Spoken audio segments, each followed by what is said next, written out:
the UK are trying so hard to keep us quiet. Why?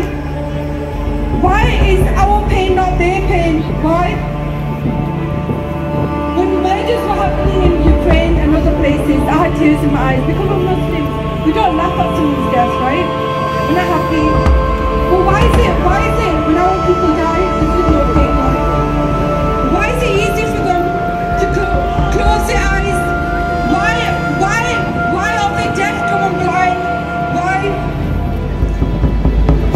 I'm sorry if I took too much time. Yeah, I feel broken, I feel helpless. I wish I could be by the side of these children. I wish I could hold them tight.